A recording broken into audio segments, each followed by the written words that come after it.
Bonjour, merci de nous retrouver pour la foi prise au mot, consacrée toute cette semaine au mot de développement.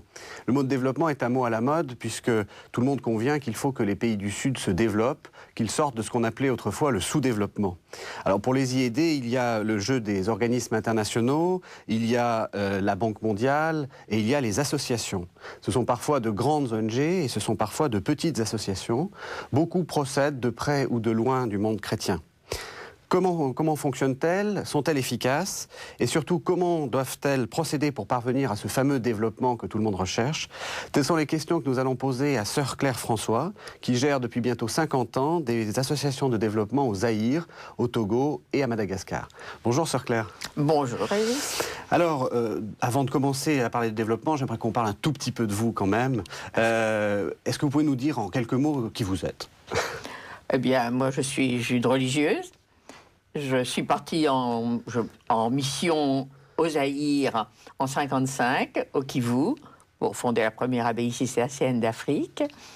Après les grandes difficultés, ayant fait des études de médecine, je suis partie à Madagascar, où, dans le fond de la brousse, j'ai eu à mener une vie de broussarde et de médecin de brousse dans les montagnes du nord de Madagascar.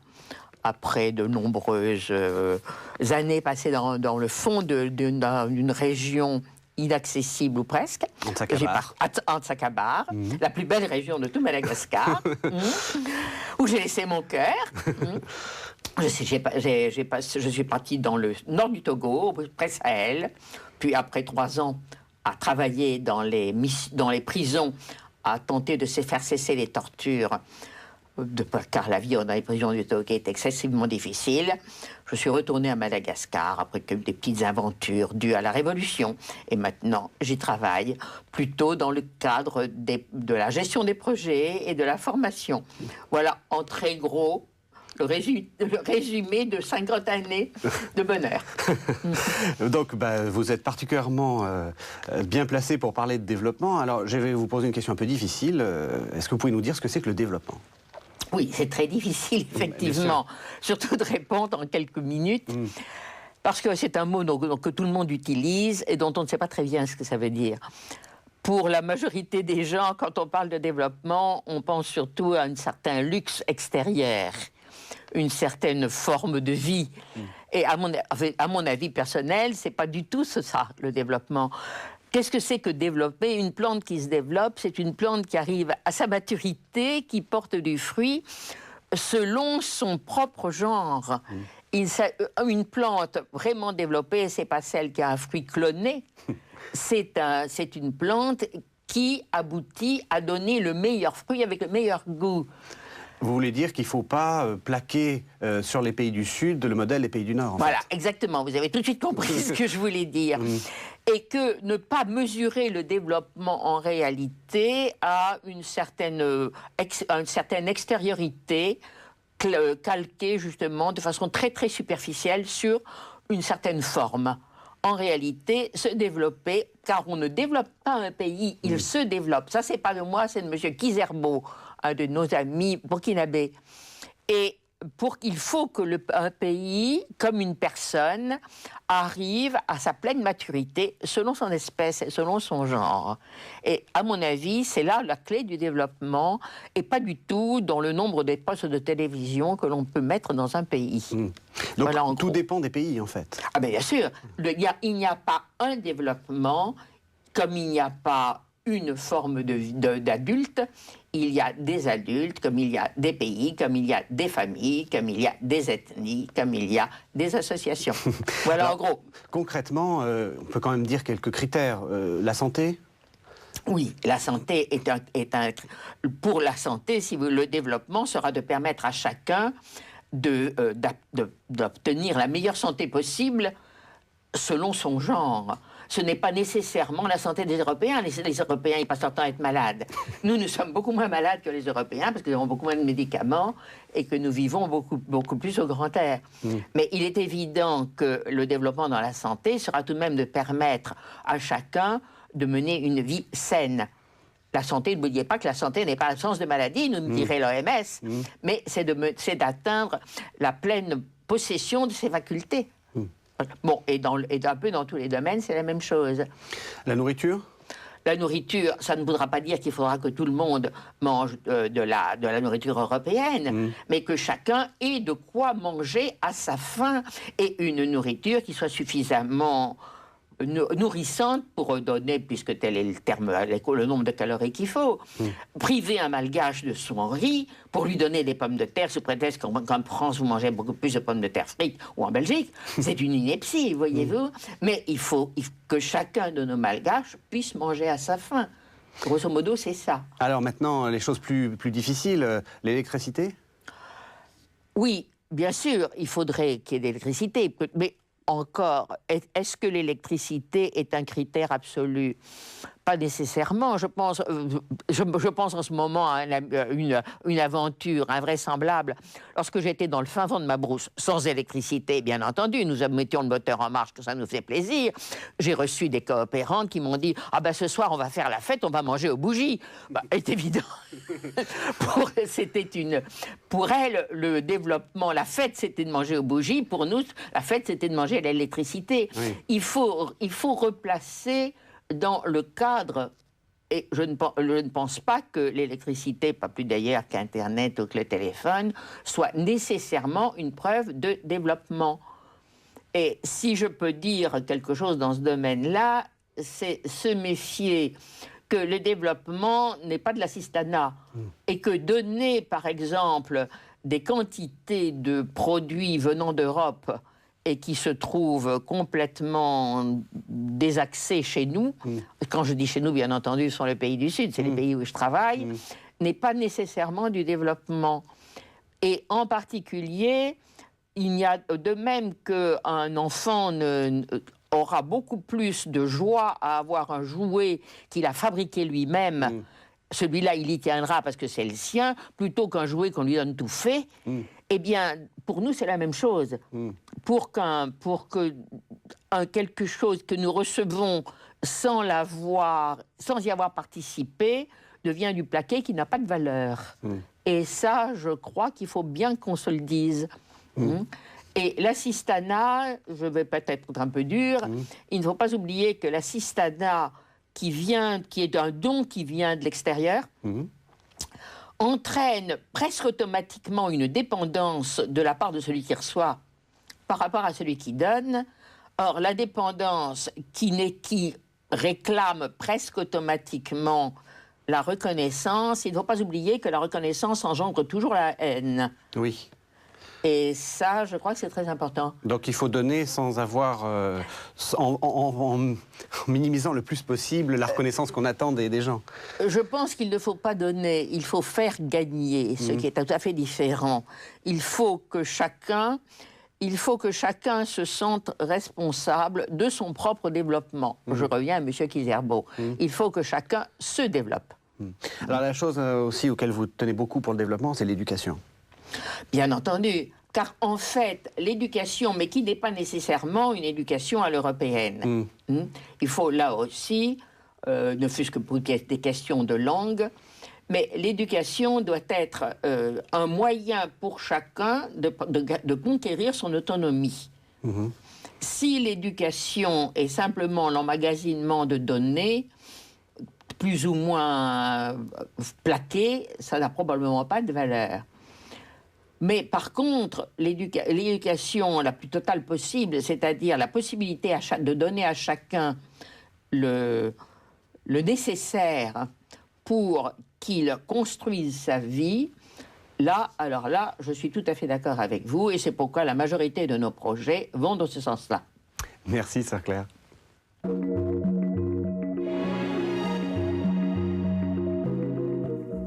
Alors on va essayer de préciser cette définition de développement en essayant de faire une sorte d'historique des projets, des définitions du développement.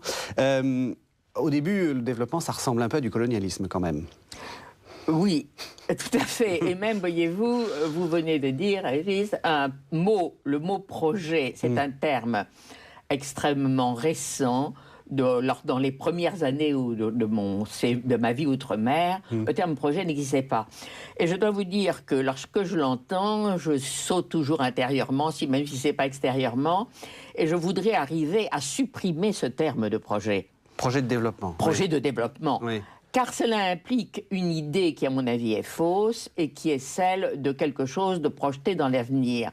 Et si vous voulez bien, j'aimerais mieux qu'on parle de réalisation de développement. Oui. Parce qu'on vit justement beaucoup dans les projets, dans les utopies. Or, le développement est quelque chose de réel. Tout à fait au début, voyez-vous, le développement ou les réalisations de développement se sont situées surtout, je pense, dans une certaine perspective de colonialisme, et en ce qui concerne l'émission, puisque j'en suis là-dedans, d'une certaine prosélytisme. Je me rappelle avoir sauté au plafond en lisant les récits des premiers pères de la fin du siècle, pas des siècles derniers, mais de la fin du 19e, qui disaient que la progression des peuples n'allait pas sans l'implantation de la foi et l'amour de la France. Évidemment, c'était pas du tout le genre... Et il est vrai que tout n'était pas faux et tout n'était pas mauvais, mais on ne séparait pas les notions d'amélioration d'un standing de vie, puisque tels sont les mots qu'on emploie maintenant, et d'adhésion soit à une nationalité, soit à une religion, ce qui est peut-être encore pire. De sorte, et ça a duré, il faut bien le dire, pendant toutes les années de mon enfance, et certainement... Il y a eu le gros choc de la guerre qui a cassé un peu tout ça, puis la préparation aux années qui ont précédé l'indépendance, pendant lesquelles, là, ça n'a pas été très clair. Nous avons retrouvé cette mentalité au Zaïre lorsque j'y suis arrivé en 1955. C'était pas dénué d'une certaine gentillesse. Enfin, je veux dire, il y a des grands lyotais, il y a des gens qui étaient pleins de bonnes intentions. Il y en a qui en avaient plutôt des mauvaises.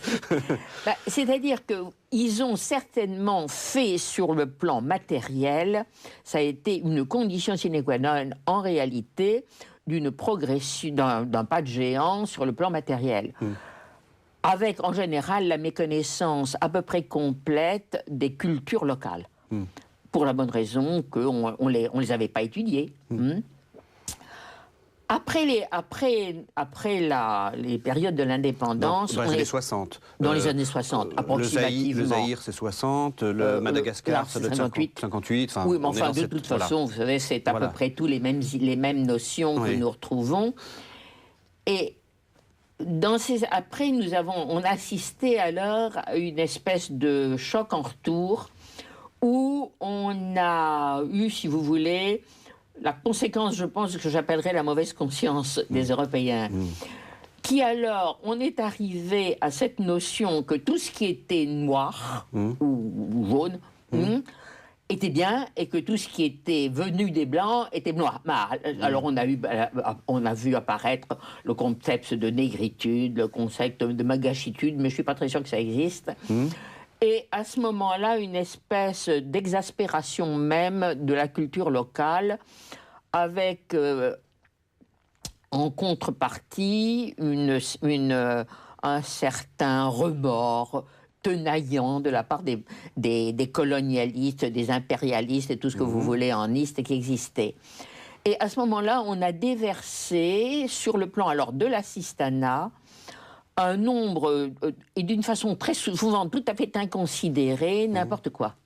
Des grandes sommes d'argent, mais qui avaient beaucoup plus pour but, avons-nous l'impression au moins, non pas de nous permettre, à nous dans les pays du Sud, d'émerger, puisque maintenant on parle que des pays en émergence, mais plutôt de calmer les mauvaises consciences des gens, de leur enlever leur remords. Si vous voulez, c'était la notion de réparation et tout ce que vous voulez, ce qui n'a pas de sens.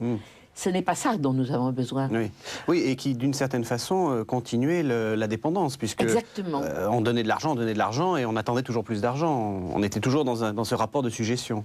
Exactement. Si vous, c'est à ce moment-là qu'est né tout ce concept de dette, qui finalement est un concept qui est à peu près inévitable, mais qui met encore en dépendance et qui a plus qui met beaucoup plus la notion de celui qui reçoit par rapport à celui qui donne.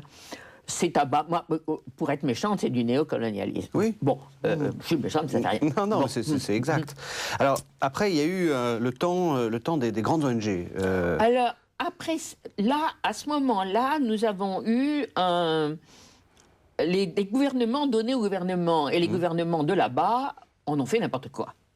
C'est-à-dire qu'au lieu de faire du développement, on a fait du spectacle, on a développé en réalité, on a fait beaucoup de choses inutiles, on a fait des grands stades, même s'il n'y avait personne dedans, on a fait des réalisations spectaculaires, mais qui n'étaient pas vraiment pour le développement du peuple. Alors, à ce moment-là, est née une nouvelle période, qui est la période des cofinancements.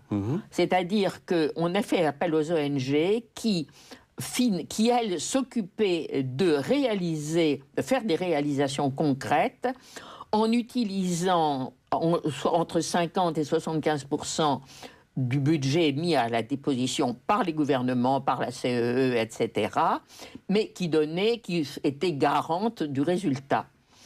Malheureusement, là encore, ça a donné d'excellents résultats. Moi, j'ai travaillé comme ça pendant 20 ans.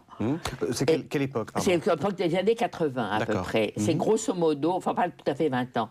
J'ai travaillé à peu près dans ce cadre-là, des années 20 aux années 80 à 95, à peu près 15 ans, qui a été une âge d'or des ONG.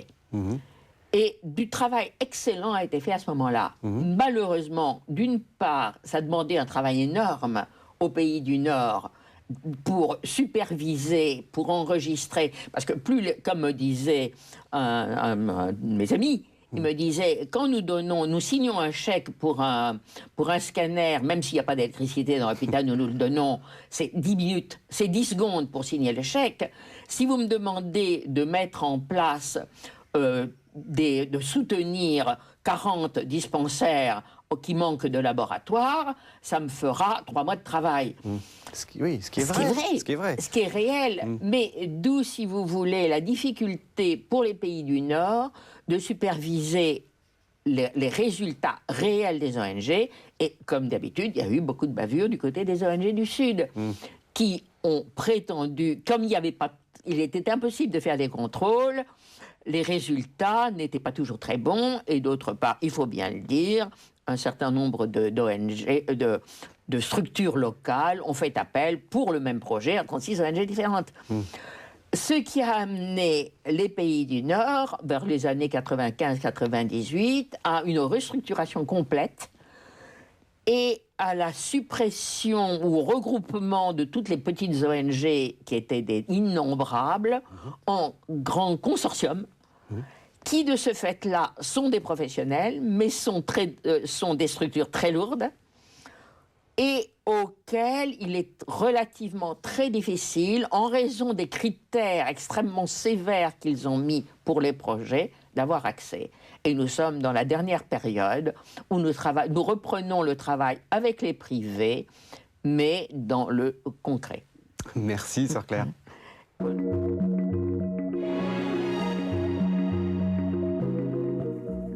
Sœur Claire, maintenant, allons directement dans les choses plus concrètes. Comment vous faites quand vous faites un projet de développement? D'abord, je ne fais pas de projet, je fais des réalisations. Vous m'avez déjà repris. Voilà. Vous avez raison. Des réalisations de développement. Et effectivement, la première chose à voir, c'est une réalisation de développement doit répondre à un besoin. Il ne s'agit pas de vouloir faire ce qu'on a envie de faire, il faut que ça colle avec les besoins réels. Dans nos pays, on a tendance, voyez-vous, ça, nous connaissons très bien ça, nous savons très bien que quand on voit quelqu'un, il dit tout de suite, celui-là, il a envie de me donner ça, donc je vais lui demander. Et assez souvent, d'ailleurs, on me le dit. L'autre jour encore, un brave père me disait, qu'est-ce que vous avez envie de financer, qu'est-ce que vos bailleurs de fonds ont envie de donner pour que je leur demande. Ah, évidemment, je lui dis, mon père, ça va pas. Dites-moi ce dont vous avez besoin, et moi, je le demanderai. Il faut que, d'abord, une réalisation de développement doit correspondre à un besoin réel. Il ne s'agit pas de faire un puits quand il y en a déjà 5 dans le pays et que ça va assécher la nappe d'eau. C'est une stupidité. J'allais dire quelque chose de beaucoup moins correct. Oui, parce qu'il y a eu des modes. Il y a eu la mode des puits, il y a eu la mode... les gens se disent pourquoi pas. Enfin... Et en général, d'ailleurs, c'est très caractéristique. Je vous donne encore un exemple. Lorsque nous avons eu le choléra, ça vient d'où? Ça vient de ce qu'il n'y a pas de bac à ordures et que les rats s'y mettent dedans. Et puis la peste, c'est le choléra, tout au moins. Et puis qu'il n'y a pas de latrine. Bon. Mais lorsque j'ai demandé des financements pour faire les bacs à ordures et faire des latrines, on m'a dit, vous êtes trivial, ça ne marche pas. Faites des puits, mais si les puits sont pollués, qu'est-ce que vous voulez que j'en foute? Donc, si vous voulez, il faut répondre à un besoin réel. Et pour ça, faire une étude de terrain extrêmement réaliste. Ne pas partir avec des listes et des listes de questions auxquelles les gens ne diront jamais la vérité. Nous avons moins de 5% de fiabilité dans ces questionnaires, mais voir réellement sur place les besoins réels. Et ça demande, 1, de connaître la langue, 2, d'avoir vécu très longtemps dans le pays et de savoir que ce qui compte, c'est pas ce que l'on dit, c'est ce que l'on ne dit pas. C'est ce que l'on perçoit. En face d'un besoin réel et constaté, alors à ce moment-là, on peut étudier et voir comment concrètement on peut répondre à ce besoin et nos réalisations doivent être toujours cette réponse. Ou sinon, c'est du plaqué. Alors une fois que vous avez fait votre besoin, qu'est-ce que vous faites? Une fois que vous avez défini ce que vous voulez? Attention, non, pas ce que je veux, mais ce que les gens veulent. Oui, ce que les gens veulent, oui, non, bien sûr, c'est ce que j'avais... C'est très important. Oui. Là, la première chose à bien penser, c'est que nous n'avons jamais de bénéficiaires, nous n'avons que des partenaires. Oui. Et nos partenaires, c'est-à-dire ceux qui vont être les agents, en réalité, de leur propre développement, doivent être associés au travail depuis le début. Ils sont associés à la conception, ils doivent être associés à la réalisation. Il ne s'agit pas de leur apporter tout cru. Ils doivent travailler dans le projet. Et nous devons savoir que si nous ne savons pas toujours, les Européens, même quand on a vécu 50 ans là-bas, discerner ce qui colle et ce qui ne colle pas, eux le savent. Je pense en ce moment, voyez-vous, à un projet magnifique que j'avais lancé dans le nord, dans le nord-est du Madagascar, où nous avions d'énormes porcheries et des gros villages. Pour lutter contre la déforestation, nous voulions utiliser les déjections des porcs pour faire du biogaz, et par conséquent pouvoir cuire les aliments, etc., et éclairer le village. Oui, avec ce qu'il y avait sur place. Un gros projet, oui. Un gros projet relativement très facile à mettre en place. Oui. Nous avions mis le porc, c'était plus ce qu'il en fallait. Mais on m'a dit, bien sûr, ça va aller très bien, c'est magnifique, c'est splendide. Seulement, tu savais, c'est clair, la coutume ne permet pas d'utiliser pour cuire des aliments quelque chose qui vient d'une déjection animale. Oui. Donc, si vous voulez, j'aurais tout mis en place, s'il n'avait pas eu la loyauté de me le dire, pour quelque chose qui n'aurait jamais marché, parce que ça allait contre une mentalité, et nous ne pouvons pas aller contre une mentalité. C'est le fameux fad des Malgaches, c'est-à-dire le tabou, l'interdit. Oui, c'est l'interdit, et il ne faut pas... Si vous voulez, je pense à un autre exemple où une ONG m'avait demandé d'étudier un projet de développement pour créer des structures génératrices, des activités génératrices de revenus, à part justement encore l'élevage des porcs et la mise en place de charcuterie. Ils avaient simplement oublié que tout ce quartier était musulman. Oui. Mais ça, ça semble élémentaire. Ah, en réalité, c'est à longueur de vie que nous devons mettre en place des réalisations qui collent avec la mentalité du pays. C'est ce que, pour utiliser un mot qui est très à la mode, je dirais qu'il faut enculturer, pas inculturer, hein, s'il vous plaît. Il ne s'agit pas de rendre inculte, mais enculturer, c'est-à-dire que nous devons faire coller un développement réel et moderne avec néanmoins des structures qui ne vont pas couper avec le passé et qui vont leur permettre de sortir de la même racine. Et donc, bien entendu, il faut connaître cette racine. Et il faut la connaître, et la connaître de l'intérieur. C'est ce qui est très difficile. Et si vous voulez, pour ça, il faut vivre pendant très longtemps, connaître très bien la langue, mais non seulement la langue, mais les proverbes, la philosophie, la théologie, si je puis dire, d'un pays.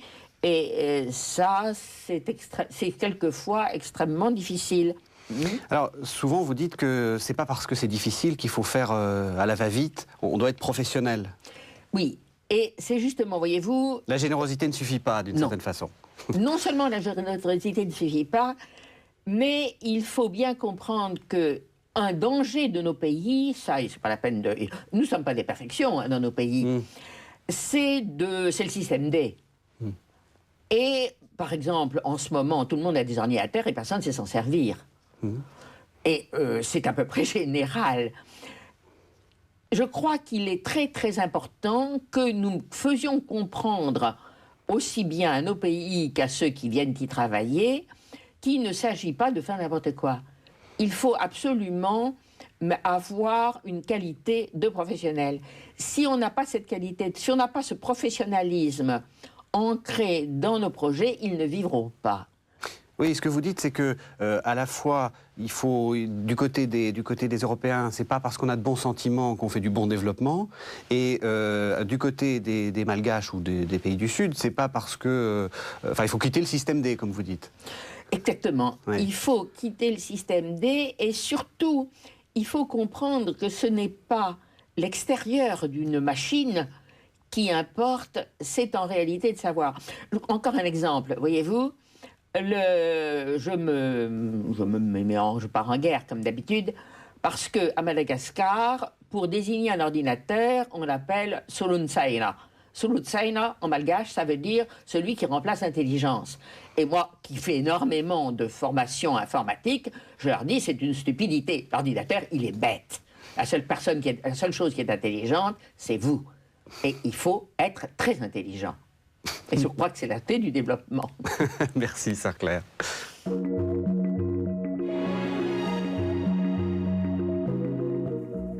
Alors il faut bien arriver aux choses qui vont pas bien, essayer de sans trop crier haro sur le développement, mais il faut quand même dire qu'il y a des fois où ça marche pas le développement et il y a des erreurs qui sont commises.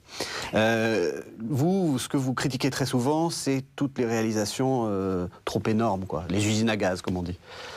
Ah, je ne connaissais pas cette expression, mais enfin ça fait rien, j'apprends quelque chose. Oui, c'est un fait que quand on voit les efforts qui ont été faits, les montagnes de dollars, ou c'est ce qu'on me dit en général, enfin maintenant ce ne sont pas des dollars, ce sont des euros, les sommes importantes qui sont consacrées, et quand on voit en réalité l'élévation de niveau de vie de nos pays, on a quelquefois un peu mal. Il n'y a que des choses étaient faites. Oui, il faut tout de même pas nier. Il y a eu d'énormes progrès dans le domaine de l'éducation et dans le domaine de la santé. Mais c'est un fait aussi que, globalement, le rapport qualité-prix, si l'on peut dire, ou le rapport moyen-résultat n'a pas toujours été correct. Pourquoi? Je pense que très souvent, il y a une question de gigantisme. Il est évident que construire des bâtiments énormes, mettre du luxe dans ces bâtiments, est une tentation auquel peu de structures européennes, surtout quand elles en ont les moyens, savent résister. D'où les constructions qui sont parfois totalement inadéquates.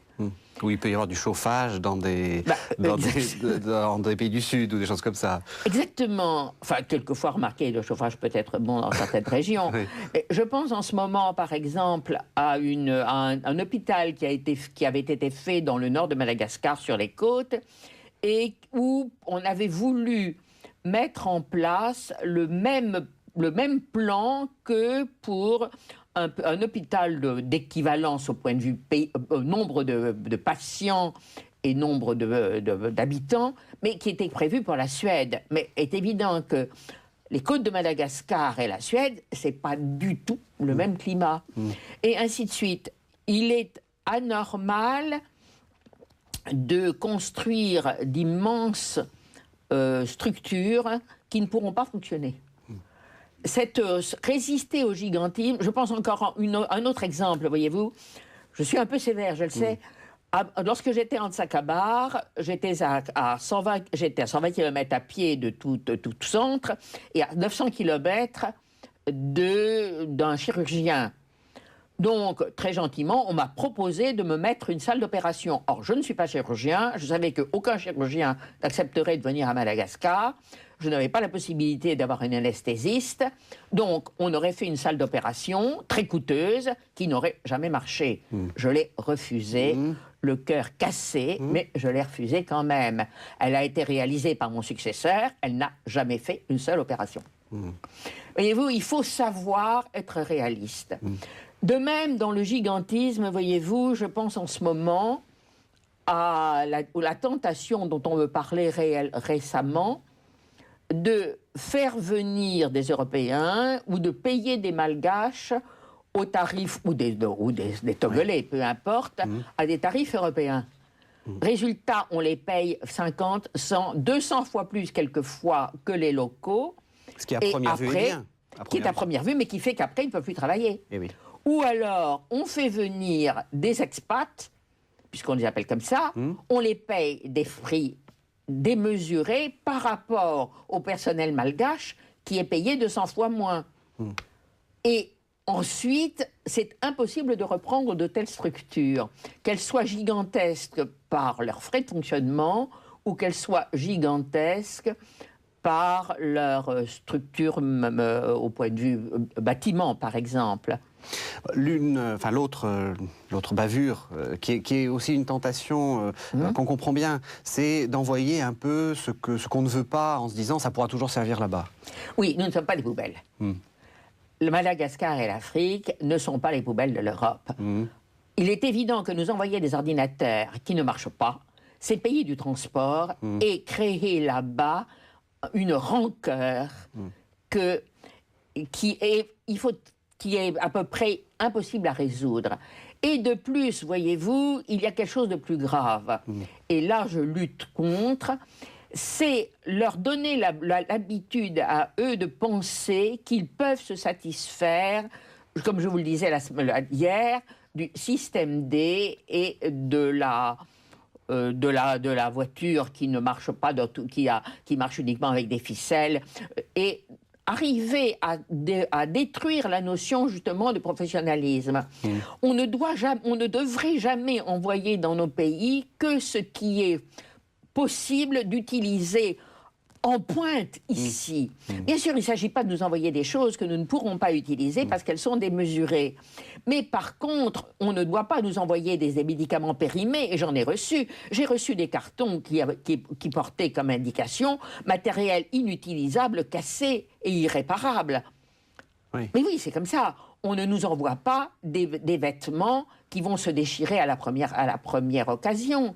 Oui. On ne nous envoie pas, je vous dis, des ordinateurs qui n'ont pas de port USB, de sorte que nous ne pourrons jamais y mettre une imprimante. Ou l'imprimante va nous coûter 2 fois le prix normal. Il faut bien se dire que les dons qui nous sont faits doivent être adaptés à nos pays, mais que nous ne sommes pas des poubelles.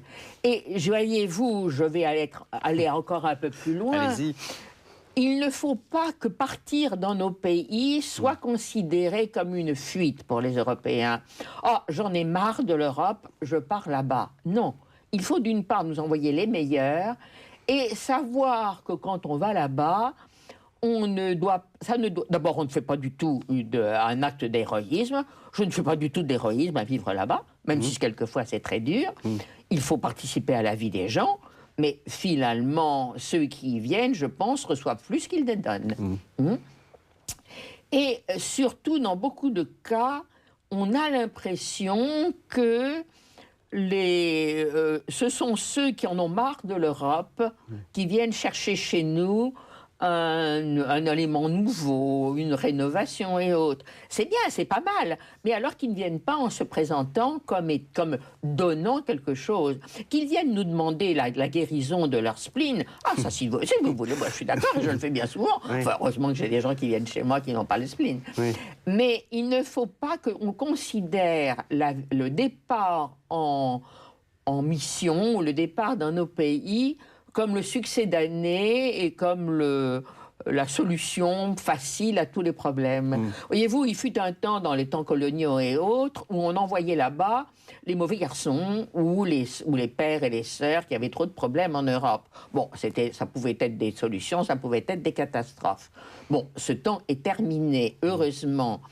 Il n'empêche qu'il ne faudrait pas que l'on pense que l'on peut venir chez nous pour 3 semaines ou pour 1 mois. On peut venir faire une expérience, c'est excellent, mais qu'on ne nous le présente pas comme une coopération au développement, sauf s'il s'agit de choses très pointues. Nous attendons de l'aide dans les domaines où nous ne pouvons pas nous débrouiller par nous-mêmes. Excusez-moi si je suis un petit peu sévère. Il faut bien dire que ce sont des pays qui sont très beaux, mais qui ne sont pas romantiques. Enfin, une sorte du romantisme du missionnaire, c'est fini. Complètement fini. Nous sommes des pays durs, et ceux qui y viennent doivent savoir qu'ils acceptent à la fois cette dureté et sa beauté. Merci, sœur Claire.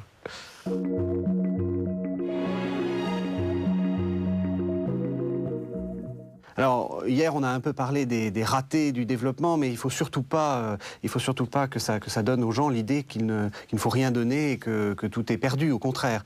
Et justement, souvent, quand on est dans les pays du Nord, on se dit à qui je donne, comment il faut que je donne, comment je peux savoir si le projet de développement est bon ou n'est pas bon.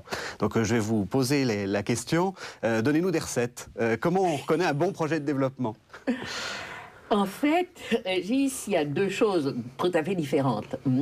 Les recettes, je ne suis pas sûre d'avoir des recettes toutes faites, parce que chacun doit faire son expérience.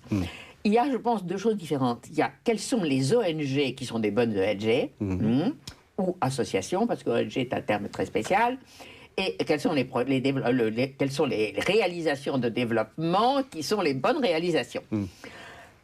Les ONG, en fait... quand je parle d'ONG, il y a les ONG du Nord et les ONG du Sud. D'une façon habituelle, même si en fait je sais que c'est très difficile pour les Européens, je pense préférable qu'on évite de nous envoyer du matériel et des objets. Nous n'en avons pas besoin. Nous n'en avons pas besoin parce qu'en réalité, ce qui est la majorité des choses, du matériel, sauf les ordinateurs et les voitures, peuvent se trouver sur place. Et en réalité, nous envoyer du riz, nous envoyer des vêtements, c'est priver les gens de chez nous de travailler. Oui, parce qu'on peut en acheter, donc on peut faire... Il y a des commerçants, ça fait un peu de... Exactement. Récemment, on me proposait de m'envoyer des cahiers. Je dis, c'est très gentil pour mes enfants d'école, mais là-bas, des cahiers, j'en ai à beaucoup moins cher, et ils sont fabriqués sur place, il faut faire travailler le pays. Donc, il vaut mieux nous envoyer de l'argent. Bon, je sais que beaucoup d'Européens, à juste titre, hésitent à envoyer de l'argent en disant que ça va servir. Bien sûr. Il y a un système déjà que je vous signale. Nous achetons chez nous, par exemple, des médicaments. Nous avons besoin de médicaments. Ne nous les envoyez pas. Mais par contre, vous pouvez très bien nous ouvrir dans les grossistes qui nous fournissent des médicaments, un crédit, vous payerez la facture, mais moi je saurai les médicaments. Vous saurez ce que vous avez donné. C'est de même, si vous voulez, ne nous envoyez pas des livres, c'est très lourd et c'est inutile et ça ne s'adapte pas chez nous. Par contre, vous pouvez nous ouvrir un crédit dans une librairie qui permettra à nos élèves d'avoir les livres de classe dont ils ont besoin ou les cahiers dont ils ont besoin, vous payerez la facture, vous saurez ce que vous avez donné et nous serons contents et eux aussi. En même temps, ça évitera les disproportions entre celui qui a l'objet venu d'Europe qui n'est pas adapté et celui qui est sur place. Donc, voyez-vous, il y a des moyens déjà de tourner la difficulté sans nous envoyer des choses inutiles et sans nous payer des frais de transport démentiels. Ici, je dirais que un des critères pour reconnaître une ONG est valable, c'est peut-être les frais de fonctionnement. Il est évident que des frais de fonctionnement, en principe, le maximum autorisé, c'est entre 6 et 8%. Une ONG ça c'est normal, il y a les frais de téléphone, il y a les frais de tout ce que vous voulez. Il faut payer des salaires, il faut... Oui. Mais une ONG qui dépasse ce taux, à mon avis, c'est anormal, parce qu'une trop grande quantité des dons est utilisée sur place, ici, dans les pays du Nord, alors que tout doit venir chez nous. Donc, si vous voulez, les frais de fonctionnement, et en particulier les frais de déplacement, sont très forts un critère, mais je sais que les grandes ONG, du fait qu'elles sont professionnelles, ont quelquefois des frais assez important. Mais c'est ce qui fait aussi que je suis prudente en ce qui concerne des très grosses structures. Oui, de toute façon, il ne faut pas que ça dépasse le tiers ou des choses comme ça. Là, même le tiers constitue une somme assez importante. Mais ça dépend un petit peu des cas, je ne blâme personne. Ça, c'est, si vous voulez, c'est en ce qui concerne la sélection des destinataires sur place, ici. Enfin, en Europe. Mais on peut choisir de donner pour des projets ou des réalisations précises. On peut choisir de donner pour des projets. Quels sont les projets les plus valables? À mon avis, sont valables les projets qui sont viables. On prétend que lorsque je fais des cours sur les réalisations des réalisations de développement, il y a un mot, mes participants m'ont même taxé de je ne sais pas combien d'ariari chaque fois que je le prononçais, c'est le mot réalisme. Ariari étant la monnaie malgache. C'est la monnaie malgache. C'est l'euro malgache, l'ariari, mais ça va un peu moins. Bon, c'est le mot réalisme. Voyez-vous, un projet n'est bon que dans la mesure où il est viable et où il peut continuer à vivre indépendamment de tout apport financier ou humain qui vienne de l'extérieur. Si un projet n'est pas viable à moyen terme, c'est un mauvais projet. Parce qu'il sera toujours en dépendance, et nous connaissons des centaines de réalisations qui ont été faites, qui étaient bonnes en soi, mais qui ont été fermées et qui ont été abandonnées le jour où le père qui l'avait mis en place, la sœur qui l'avait mis en place sont partis, ou si le financement qui venait de l'étranger a été arrêté. Oui, c'est une sorte de poursuite de l'assistanat, finalement. Exactement. Quand on n'est pas dans la viabilité... Je me permets de citer le mot célèbre de notre très cher ancien président: nous refusons toute aide qui ne nous aide pas à nous passer de l'aide. Bon, c'est une très belle phrase. Oui. Bon, elle est ronflante, d'accord. Il était un excellent orateur, même si ce n'est pas son métier. Mais je crois que c'est important. L'essentiel, c'est d'arriver à ce que nos peuples soient debout et qu'ils prennent en main leur propre projet. Si un projet est trop grand pour être repris par les nationaux, soit intellectuellement, soit financièrement, c'est un mauvais projet. Et alors, combien de temps il faut... Tout dépend. À mon avis, en général, pour moi, je compte entre 3 et 5 ans. Je pense, en principe, il faut aider les projets à la mise en place. Il faut la première année. La deuxième année, il faut mettre en place la formation pour la reprise. Mais il me semble que l'essentiel pour un réalisateur de projet, c'est 1, de savoir partir, et 2, de devenir inutile. On m'a très souvent posé la question: quel est pour vous le summum de la réussite? Et je réponds en général, c'est d'être inutile.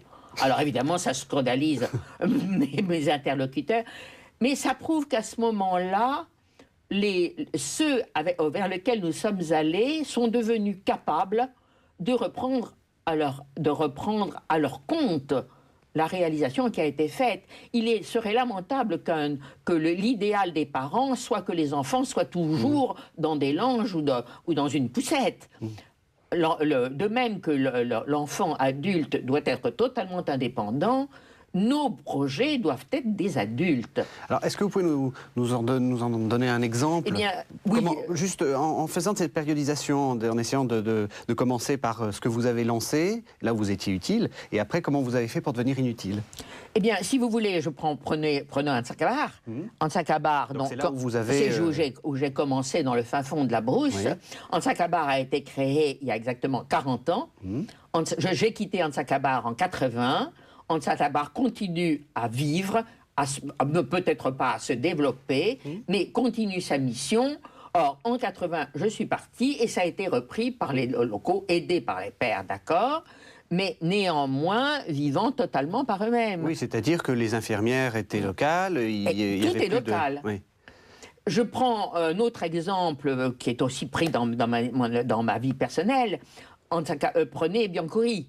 Biancouri, c'était donc au Sahel, au Togo, dans le nord du Togo. Et j'ai cet exemple précis. Un de mes infirmiers me disant « Sœur Claire, vous n'avez pas le droit de faire quelque chose que nous ne pourrons pas faire quand vous serez parti. Ou sinon, vous détruisez notre effort d'autonomie. » C'est une belle leçon de développement. Merci, Sœur Claire. Ça y est, ça suffit.